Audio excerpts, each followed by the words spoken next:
If you don't like it, don't watch it. Peace. Hello and welcome back to the channel. So today we're going to talk about fan baiting and fan hating.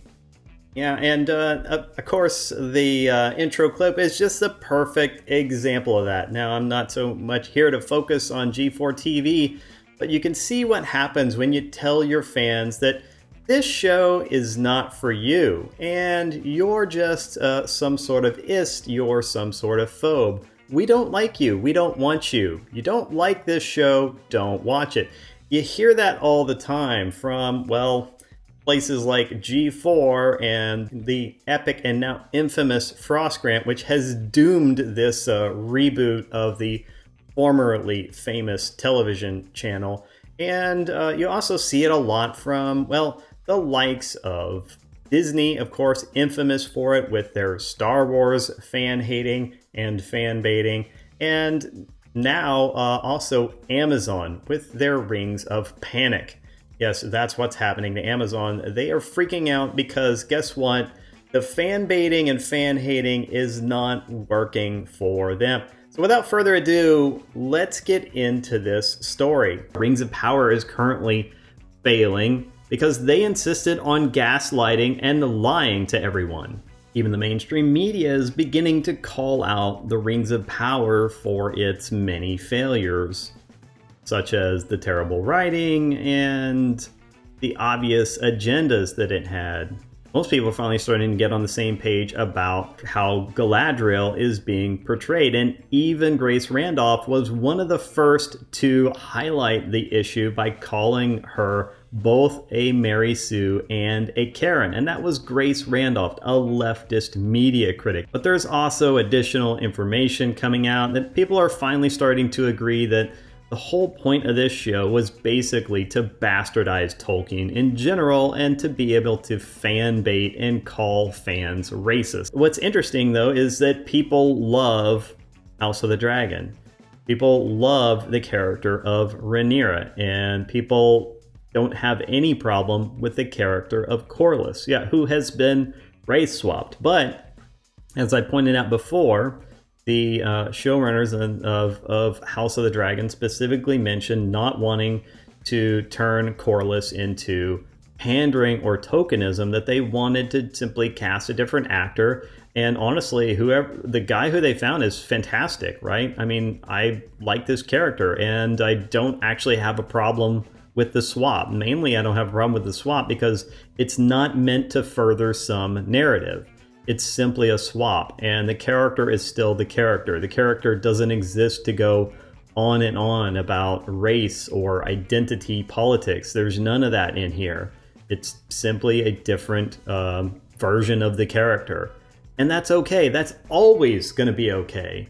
But as I pointed out previously, it's when they're doing the other thing. When they only become focused on demography, that's when everybody knows that the story is going to be total crap.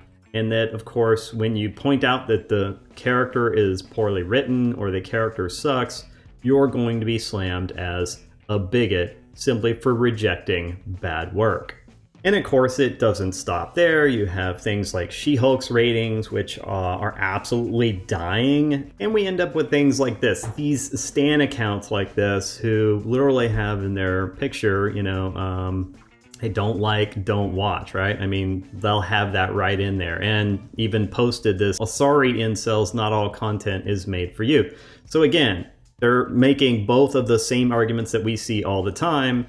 That is, this show isn't for you, and don't like it, don't watch it. And then absolutely after the show ratings collapse, which they already have, then they're going to complain about how this was all a bunch of trolls or ists or phobes or whatever and misogynists, and they'll claim that that's why the show did poorly. But if you needed those people, to actually for the show to be a success, then why did you chase them all off? I mean, look, I'm not saying that the people who don't like the show are all incels or misogynists, because even though I hate this show, I love House of the Dragon. I love all the strong female characters on House of the Dragon because they're three-dimensional characters, because they have something to them, because they don't have to tear down all the male characters just to try and make a single female character look good. They don't have all these negative stereotypes around men. I mean, obviously there are like men in the show who aren't great. They're not positive role models. But at the same time, that is who that character is. And it's not every man. Like, they're all different. Viserys is a unique character. Lord Corlys is a unique character. Sir Otto is a unique character. Daemon is a unique character. They're all different. They're all written different. Each one of them is going to say something different. They're all unique in the lines and the dialogue they deliver. They're all unique in their motivations, and it's clear which character is which, and you couldn't easily swap these characters. This is what makes for great storytelling. This is what makes a greatly written show. And I would argue that if you wanted to just say, hey men, this show is not for you, don't tune in, don't watch it, don't like it, don't watch it. Well, apparently women don't like it either, and women aren't watching it because the ratings for this show have absolutely collapsed. I mean, when the latest show got only 20,000 views on its debut day, that's pretty harsh. And that tells us that, well, you may not want men watching this show, but guess who's not watching it either? The other 51% of the people in the United States, which is women. Women aren't watching it. So who is your fan base again? Apparently you don't know. And look, this is just more of the same thing that we've been getting for years out of Disney. This show is not for you. I mean, who is this show for? Mulan, the live action version, is absolutely terrible. Again, you want to talk about someone who's a Mary Sue, when the original character was nothing like that. The original character and the message of the original show was all about hard work and perseverance. And if you do those things, then it doesn't matter probably whether you're a man or a woman. You can achieve what you want to achieve. And that was an amazing story. I loved the animated Mulan, so I don't have a problem with a strong female protagonist. But this show, this movie, the audience said, no, this absolutely sucks. It's terrible. Now, we know they tried to make this movie for Chinese audiences, but apparently Chinese audiences didn't want it either. Apparently Chinese people are like Americans in that they appreciate good storytelling and not pandering. They always had the option to not make Mulan the bestest ever, automatically, without any work being involved. Imagine the hubris of these Western show writers and movie writers thinking Chinese people want our woke shit. And as it turns out, no, they don't. But if you don't like the show, you don't like the show. That's okay. It's okay for us to agree to disagree. Imagine that. And someone says, I don't like that show. And you say, I do like that show. And then you have a discussion about why you don't like it or why you do like it. I mean, that would be amazing if we could do that. But no, we're not allowed to do that today. And we're not allowed to have disagreement and point out and have a friendly debate over what we love or what we despise about a show. And I have things that I actually enjoy occasionally from time to time, even in the She-Hulk show. There are sparks in the show that indicate that the show writers are more capable than what I'm seeing, because there are some characters that I do enjoy. There are some characters that have genuinely funny lines from time to time.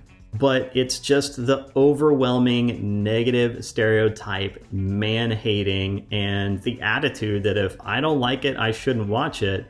Well, that's great, then I won't watch it. I mean, I wouldn't watch it if I wasn't reviewing it for this channel. But then don't turn around and complain and whine like a fucking baby when your show fails miserably because you failed to understand your audience. Those are my thoughts and comments on fan baiting, which is sort of a constant thing that we face these days and a thing that we will continue to highlight through this channel. Let me know your thoughts in the comments below. In the meantime, if you want to continue to smash the narrative and support the channel, then please like, share, and most importantly, subscribe. If you like the content you're seeing, then a subscription would help out immensely. That's all I have for now. I will see you in the next video. Have a great day.